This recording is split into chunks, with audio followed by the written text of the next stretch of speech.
हरे कृष्णा प्रिय भक्तबृंद, जय श्री गुरु गौरांग, जय श्रील प्रभुपाद। মোক্ষদা একাদশী কবে পালন করব? এই একাদশীর নাম কেন মোক্ষদা হলো? এর তাৎপর্য কি? এবং মোক্ষদা একাদশীর দিন শ্রীমদ্ ভগবদ গীতা দান করলে কি লাভ হয়? ভগবদ গীতা কেন দান করা উচিত? কিভাবেই বা আমরা দান করতে পারি বা সংগ্রহ করতে পারি? বিশেষ করে এই বাংলাদেশের যা পরিস্থিতি, সেই পরিস্থিতি কালকে পশ্চিমবঙ্গে, ভারতবর্ষে হতে পারে। তো সেই পরিস্থিতিকে ঠেকাতে গেলে ভগবদ গীতা সংগ্রহ, দান, এগুলোর কি প্রয়োজনীয়তা, এই সমস্ত বিষয় নিয়ে আমরা আজকের ভিডিও আলোচনা করব। অনুগ্রহ করে পুরো ভিডিও দেখবেন, এটি অত্যন্ত একটি উপকারী ভিডিও।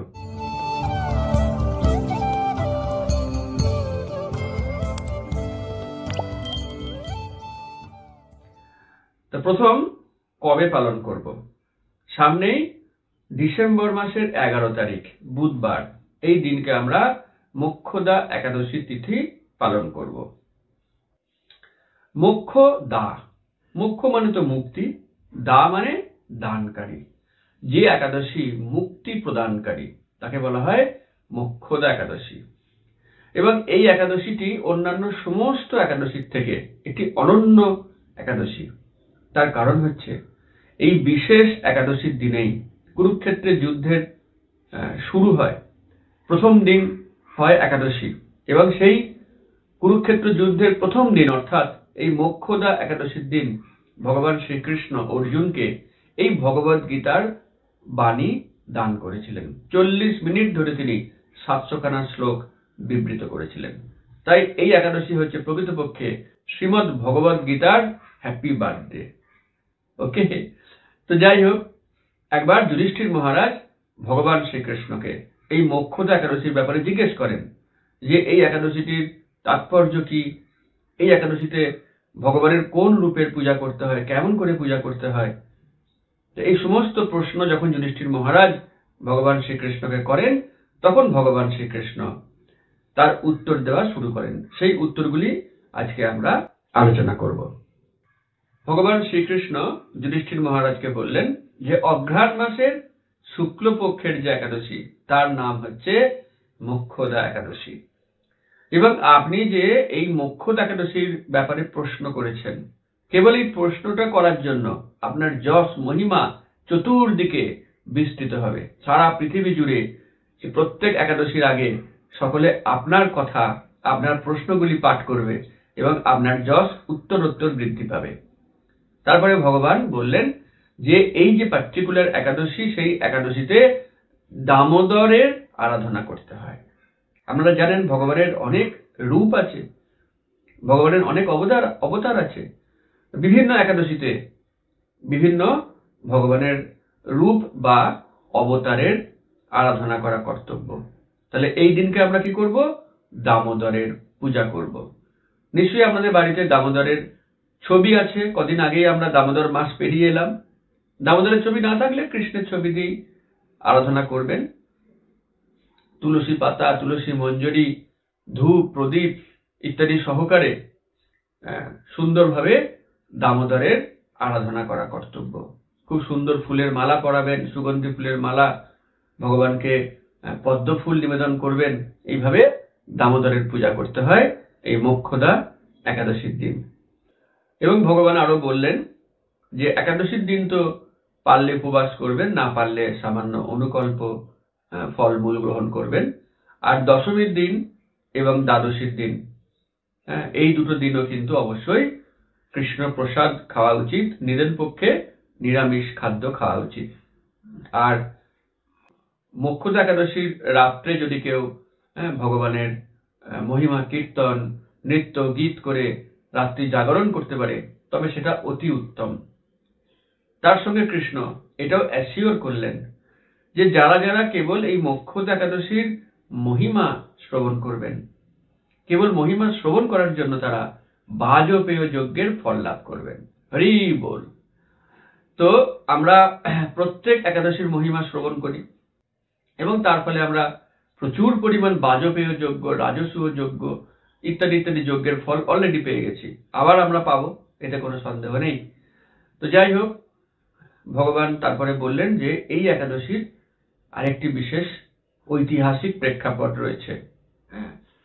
যদি কেউ এই মোক্ষদা একাদশী পালন করেন এবং তার পরদিন যদি তিনি সেই একাদশীর ফল তার যারা পরলোকগত পিতৃপুরুষ, হয়তো কারোর দাদু ঠাকুমা মারা গেছেন বা অন্যান্য প্রিয়জন মারা গেছেন, তারা পিতৃপুরুষ সেই সমস্ত পরলোকে কি অবস্থায় রয়েছেন, তারা কি স্বর্গে আছেন নাকি নরকে যন্ত্রণা ভোগ করছেন আমরা জানি না। যদি তারা নরকগামী হয়ে থাকেন তাহলে আমরা পারি তাদেরকে সেই নরক থেকে মুক্তি প্রদান করতে। কিভাবে না, মোক্ষদা একাদশী খুব নিষ্ঠার সঙ্গে পালন করে তার পরদিন যদি আমরা সেই একাদশীর ফল আমাদের পরলোকগত পিতৃপুরুষদের অর্পণ করি, তাহলে সেই পিতৃপুরুষরা নরকে থাকলেও নরক থেকে মুক্তি পেয়ে স্বর্গে গমন করবে। দেখুন, এটা কি আমাদের কর্তব্য নয়? আমরা প্রত্যেকেই পিতৃপুরুষদের কাছে কত ঋণী। অনেকের যে বাড়িতে থাকেন সেই বাড়িটা তৈরি করে দিয়ে গেছেন পিতৃপুরুষ, সেই বাড়ির জমি পিতৃপুরুষ দিয়েছেন, আমাদের স্থাবর অস্থাবর সম্পত্তি পিতৃপুরুষের কাছ থেকে পাওয়া, আমাদের এই শরীর পিতৃপুরুষের কাছ থেকে পাওয়া। তাহলে তাদের মঙ্গল করাটা আমাদের কর্তব্য। আর যদি কেউ অলরেডি দেহত্যাগ করে পরলোকে গিয়ে থাকেন, তাহলে সেই পরলোকগামী যে পিতৃপুরুষ তাদের মঙ্গল কোনো জাগতিক উপায়ে করা সম্ভব নয়। সেটা করতে গেলে একমাত্র আধ্যাত্মিক উপায় হচ্ছে ভরসা। আর সেই আধ্যাত্মিক উপায়ের মধ্যে অন্যতম হচ্ছে এই মোক্ষদা একাদশী পালন। অতএব ভক্তগণ, দয়া করে নিজের পরলোকগামী পিতৃপুরুষদের উদ্ধার করুন। এটা আপনার মহান কর্তব্য তাদের প্রতি। এবং আপনি শুধু একজন নয়, আপনি একাধিক পিতৃপুরুষের উদ্দেশ্যে আপনার এই মোক্ষদা একাদশীর ফল নিবেদন করতে পারেন কেবলমাত্র প্রার্থনার মাধ্যমে। আপনি একাদশী ব্রত পালন করলেন, পরের দিন আপনি ভগবানের চরণে পুষ্পাঞ্জলি দিয়ে জোড়হাত করে নিবেদন করলেন যে হে কৃষ্ণ, আমি আমার মোক্ষদা একাদশীর ফল আমার পরলোকগত পিতৃপুরুষ অমুক নাম অমুক গোত্র তাদেরকে নিবেদন করলাম। এইভাবে এক বা একাধিক পিতৃপুরুষের নাম গোত্র সহ ভগবানকে প্রার্থনা করলেন, আমি জানি না কৃষ্ণ তারা কোথায় আছেন, দয়া করে আপনি তাদেরকে মুক্তি প্রদান করুন। এমনকি তারা যদি নরকেও কষ্ট পেয়ে থাকেন, আপনি দয়া করে তাদের নরক থেকে উদ্ধার করুন। কেবল এই প্রার্থনা করলেই সেই সমস্ত পিতৃপুরুষগণ আনন্দে উল্লাস করতে করতে আপনাকে দুহাত ভরে আশীর্বাদ করতে করতে তারা নরক থেকে বেরিয়ে আসবেন, সরাসরি তারা স্বর্গে গমন করার সুযোগ লাভ করবেন। তাহলে দেখুন ভক্তগণ, কতই গুরুত্বপূর্ণ এই একাদশীটা। সকলকে বলুন, সকলের কাছে প্রচার করুন। যারা আজও একাদশী করে না, কৃষ্ণ ভক্তি করে না, তাদেরকে এই মোক্ষদা একাদশী থেকেই তাদেরকে একাদশী করানো শুরু করুন। কৃষ্ণ ভক্তিতে তাদেরকে আনুন। যদি এই বিষয়গুলো বুঝিয়ে বলেন, নিশ্চিতভাবে তারা খুব নিষ্ঠার সঙ্গে এই মোক্ষদা একাদশী ব্রত পালন করবেন। কিন্তু ওই পরোটা খেয়ে একাদশী, ওতে কোনো লাভ নেই। একাদশী কি করে করি না, আমি তো ভাত খাই না পরোটা খাই, ওই একই ব্যাপার। চাল খাওয়া আর গম খাওয়া একই ব্যাপার। সত্যিকারের যে একাদশী ব্রত পালনের নিয়ম সেই অনুযায়ী করতে হবে। হয় সম্পূর্ণ উপবাস, অথবা একটু জল খাওয়া, অথবা একটু ফল দুধ অনুকল্প খাওয়া। এইভাবে একাদশী ব্রত করতে হবে এবং সারাদিন ভগবানের দিব্য নাম কীর্তন, গীতা ভাগবত পাঠ ইত্যাদি ইত্যাদি ভগবানের সেবায় নিজেকে ব্যস্ত রাখতে হবে। অফিস কাছারিও করা যাবে, সকাল সন্ধ্যেটা অন্তত পক্ষে ভগবানের সেবা করতে হবে। তো এইভাবে করলে সারা পৃথিবীর সকলের কল্যাণ, এমনকি পরলোকগত পিতৃপুরুষদেরও কল্যাণ। তো যাই হোক, আমরা এখন ভগবান শ্রীকৃষ্ণ যে ঐতিহাসিক কাহিনীটি বর্ণনা করেছিলেন, এখন আমরা সেই কাহিনীটি শ্রবণ করব। ভগবান বর্ণনা করলেন, কোনো এক সময়ে চম্পক নামক একটি খুব মনোরম নগর ছিল। সেই নগরের রাজার নাম ছিল বৈখানস। সেই রাজা পরম বিষ্ণু ভক্ত রাজা, ধর্মপরায়ণ, এবং তার সুশাসনের ফলে সেই রাজ্যের সবাই সুখে বাস করত এবং প্রত্যেকেই ছিলেন যথেষ্ট সমৃদ্ধশালী। তো সেই বৈখানস রাজা একবার একটা অদ্ভুত স্বপ্ন দেখলেন।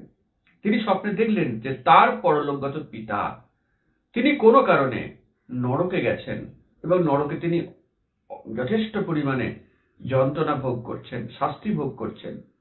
আর সেই নরকের শাস্তি ভোগ করতে করতে তার পিতা ক্রন্দন করে পুত্রের নাম ধরে বলছেন, হে পুত্র, আমাকে উদ্ধার করো, আমাকে উদ্ধার করো।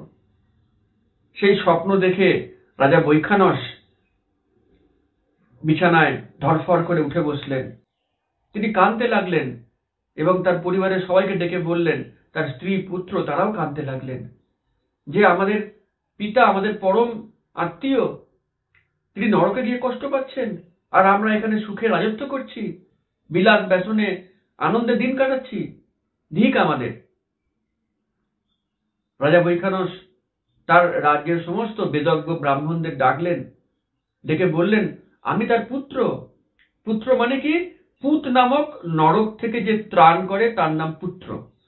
প্রত্যেকটা পুত্রের কর্তব্য, যদি তিনি নিজেকে পুত্র বলে পরিচয় দেন, তার কর্তব্য তার পিতাকে সেই নরক থেকে উদ্ধার করা। পুত্র শব্দটার মধ্যেই কিন্তু এই বিষয়টি বলা রয়েছে। পুত নামক নরক থেকে ত্রাণ করে, তাই পুত্র। ত্র মানে ত্রাণ করা, আর পুত মানে পুত নরক। তাহলে প্রত্যেক পুত্রের কর্তব্য পিতাকে নরক থেকে উদ্ধার করা। কিন্তু কেমন করে?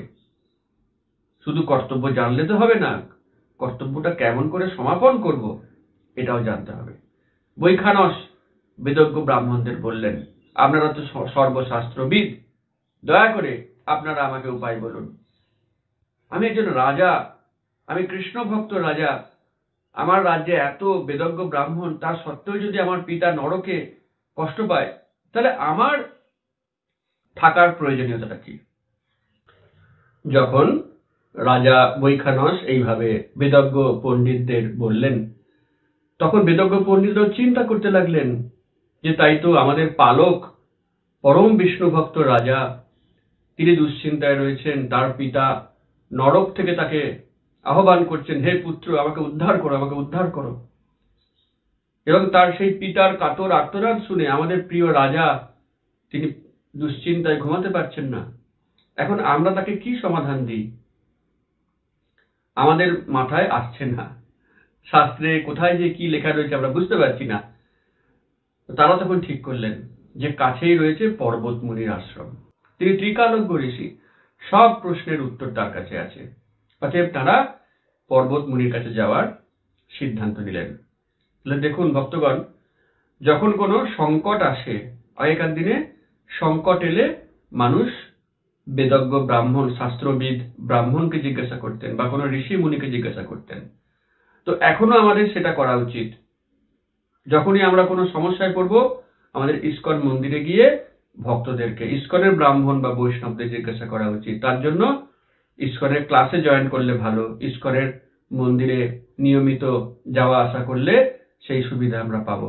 তাহলে ইস্কন ভক্তদের পরামর্শে আমরা সেই সংকট থেকে উদ্ধারের রাস্তা খুঁজে পাবো। এটাই বিধি, এটাই নিয়ম, অনন্তকাল থেকে এই নিয়ম চলে আসছে। যখন এইভাবে রাজাকে ব্রাহ্মণরা বললেন, চলুন আমরা পর্বত মুনির কাছে যাই, রাজা সঙ্গে সঙ্গে রাজি হলেন, কারণ তিনি ব্রাহ্মণদের শরণাগত। ব্রাহ্মণরা যে পথ দেখাবেন তিনি সেই পথে হাঁটবেন। তারা সবাই মিলে গেলেন পর্বত মুনির কাছে। দূর থেকে রাজা সাষ্টাঙ্গে দণ্ডবত প্রণাম করলেন, পর্বত মুনির অনেক স্তব স্তুতি করতে লাগলেন। খুব দৈন্যতার সঙ্গে যখন রাজা তার কাছে উপস্থিত হলেন, পর্বত মুনি খুব খুশি হলেন।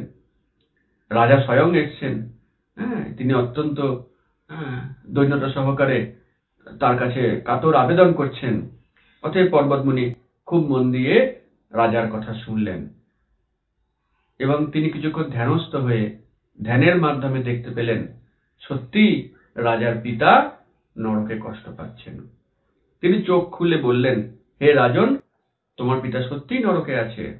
সে পূর্ব জীবনে খুবই কামাচারী ছিল, তার এই অত্যন্ত কাম ভাবের জন্য তাকে নরকে গমন করতে হয়েছে। এখন তাকে নরক থেকে উদ্ধার করা সম্ভব। কি করে সম্ভব? না, রাজন, সামনেই আসছে মোক্ষদা একাদশী। তা তুমি সপরিবারে এই মোক্ষদা একাদশী ব্রত পালন করো। এবং তোমার ব্রত পালনের সুফল তোমার পিতার উদ্দেশ্যে দান করো, তাহলেই তিনি এই নরক থেকে উদ্ধার লাভ করবেন। পর্বত মুনির কাছ থেকে এত চমৎকার একটি সাজেশন, একটি উপদেশ পেয়ে রাজা খুব খুশি হলেন। অনেক দিন পর তার মুখে একটু হাসি দেখা গেল, তিনি আশার আলো দেখতে পেয়েছেন। যাই হোক, মোক্ষদা একাদশী এলো, রাজা সপরিবারে এবং সমস্ত ব্রাহ্মণ সহ সেই একাদশী ব্রত পালন করলেন। আর পরদিন তিনি প্রার্থনা করলেন, হে ভগবান, আমার এই একাদশী ব্রত পালনের সমস্ত ফল আমার পিতা তার অমুক নাম অমুক গোত্র তাকে দান করুন। তিনি যখনই ভগবানকে প্রার্থনা করলেন, অবাক ব্যাপার, আকাশ থেকে পুষ্প বৃষ্টি হতে লাগলো এবং তার পিতা নরক থেকে স্বর্গে গমন করলেন এবং তিনি উপর থেকে আশীর্বাদ করলেন, হে পুত্র, তোমার কল্যাণ হোক, তোমার মঙ্গল হোক। তো এই ঘটনা তখন ঘটেছে, মানে এই ঘটনা আজও ঘটতে পারে।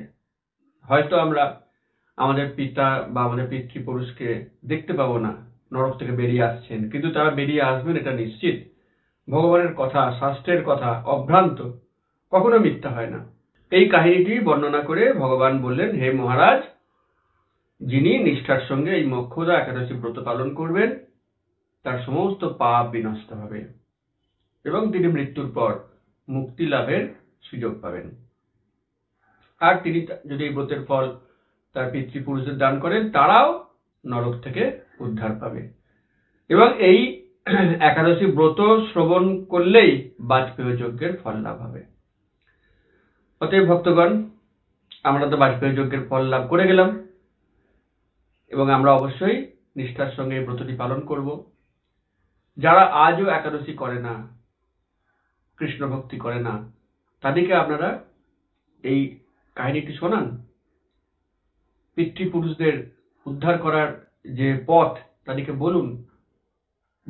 আমি দেখেছি বহু ব্যক্তি এই মোক্ষদা একাদশীর কাহিনী শুনেই তারা একাদশী ব্রত করা শুরু করেছে। তবে ওই পরোটা খেয়ে একাদশী, ওতে কোনো লাভ নেই। সঠিক নিয়ম মেনে হয় উপবাস করুন, অথবা একটু জল, একটু দুধ বা একটু সামান্য ফলমূল অনুকল্প গ্রহণ করুন। আর সারাদিন যতটা সময় পাবেন ভগবানের নাম কীর্তন, হরিনাম জপ, গীতা ভাগবত পাঠ ইত্যাদি ভগবানের সেবায় সময় দিতে হবে। সকাল সন্ধ্যার অন্তত পক্ষে সময় দিতে পারি। তো এই হচ্ছে মোক্ষদা একাদশীর বিশেষ তাৎপর্য। এখন এই একাদশীটা তার আরেকটি বিশেষ গুরুত্ব আছে। কেন না, মহাভারতের কুরুক্ষেত্র যুদ্ধ শুরু হয় এই দিন থেকে। আর এই মোক্ষদা একাদশীর দিনেই ভগবান শ্রীকৃষ্ণ অর্জুনকে 40 মিনিট ধরে ভগবদ গীতার 700 খানা শ্লোক বলেছিলেন। অতএব এই একাদশীটা ভগবদ গীতার হ্যাপি বার্থডে। ঠিক আছে?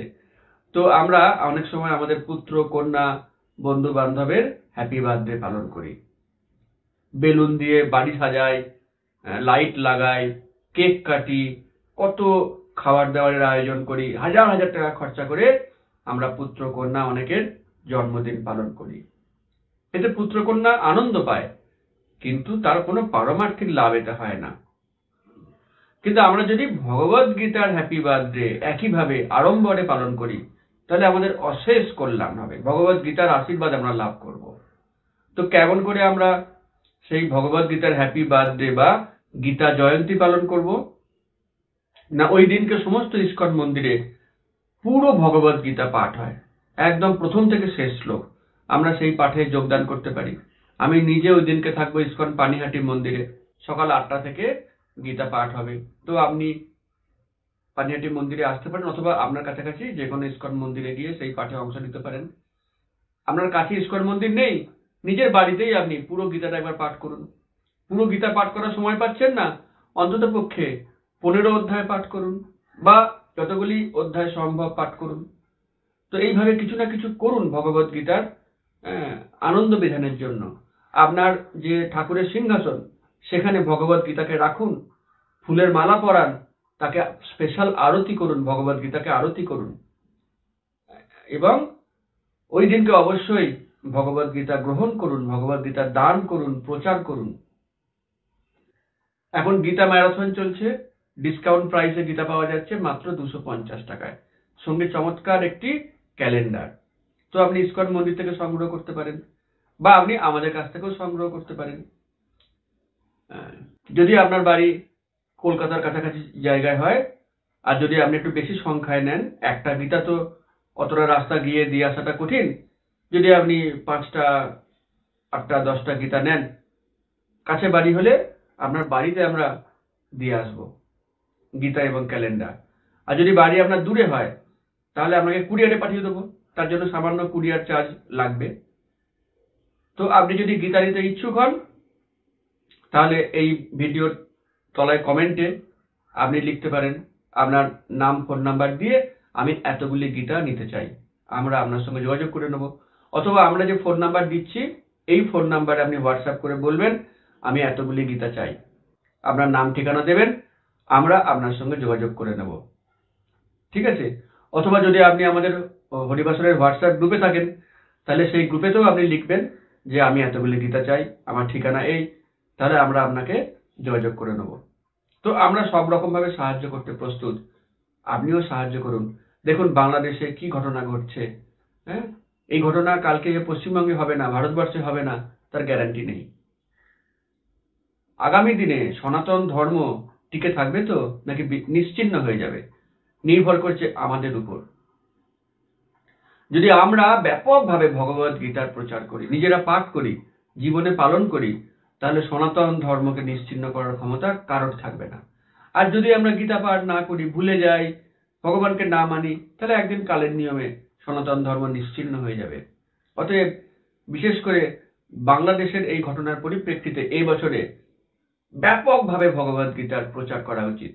আপনি অংশ নিন, এখানে আপনারও দায়িত্ব কর্তব্য আছে। আপনিও যতটা বেশি সম্ভব ভগবত গীতা সকলকে দান করুন, নিজে গ্রহণ করুন। সারা বছর কত নিমন্ত্রণ বাড়ি আছে না, বিবাহ, উপনয়ন, বার্থডে। তো আপনি একবারে গীতা কিনে রাখুন, প্রত্যেক নিমন্ত্রণ হলেই একটি করে গীতা দান করবেন। সম্ভব হলে আপনি গীতার সঙ্গে একটা জামা কাপড়, শাড়ি তাও দিতে পারেন। তো গীতা বাড়িতে স্টক করে রাখুন মানুষকে দেওয়ার জন্য, এবং নিজে পাঠ করুন, অন্যকেও পাঠ করতে উৎসাহিত করুন। তো এইভাবে গীতা জয়ন্তীতে অবশ্যই ভগবত গীতা পাঠ, দান, সংগ্রহ এগুলো করুন, তাহলে আপনার অশেষ কল্যাণ হবে। এরপর আসছি পারণের কথা। একাদশীর পরের দিন নির্দিষ্ট সময়সীমার মধ্যে দানাশস্য প্রসাদ গ্রহণ করে পালন করতে হয়। পারণের চার্ট আমরা দিয়ে দিচ্ছি, আপনি দেখুন আপনার বাড়িটা কোথায়, তার কাছাকাছি কোন জায়গার পালনের সময় দেওয়া রয়েছে, আপনি সেই সময়টাকে ফলো করবেন। ঠিক আছে? আর যদি আপনি আমাদের হরিবাসরের হোয়াটসঅ্যাপ গ্রুপে থাকেন, তাহলে আমরা হোয়াটসঅ্যাপ গ্রুপে দশমীর দিন এই সমস্ত পালনের সময় দিয়ে দেবো, আপনি সেখান থেকেও পেয়ে যাবেন। যদি আপনি আমাদের হরিবাসরের হোয়াটসঅ্যাপ গ্রুপে এখনো না থাকেন, তাহলে আমরা যে মিসড কল নাম্বার দিচ্ছি, এটা মিসড কল দিয়ে অথবা হোয়াটসঅ্যাপ করে বলুন যে আমি যুক্ত হতে চাই, আপনাকে যুক্ত করে নেবো। তাহলে আপনি বিনামূল্যে আমাদের সমস্ত ক্লাস করতে পারবেন, সমস্ত রকমের পারমার্থিক গাইডেন্স পাবেন। বার, ব্রত, তিথি, কবে কি করব, কেমন করে করব, তার নিয়ম কি, পদ্ধতি কি, সমস্তটা আমরা আপনাকে বিনামূল্যে গাইড করব। অতএব আপনি আমাদের হরিবাসর হোয়াটসঅ্যাপ গ্রুপে যুক্ত হন, ভগবত গীতা সংগ্রহ করুন, একাদশী ব্রত পালন করুন। এভাবে আপনি আপনার জীবনকে সাফল্যমণ্ডিত করুন। পুরো ভিডিও শোনার জন্য আপনাকে অনেক ধন্যবাদ। এই ভিডিওটি ব্যাপকভাবে শেয়ার করুন, যাতে সকলে জানতে পারে ভগবত গীতার এই মাহাত্ম্যের কথা, গীতা জয়ন্তীর কথা। সকলকে শেয়ার করুন, কমেন্ট করে জানান কেমন লাগলো, লাইক করুন, চ্যানেলটি সাবস্ক্রাইব করুন। হরে Krishna. If you catch up Krishna's lotus feet very tightly, then you will not fall down.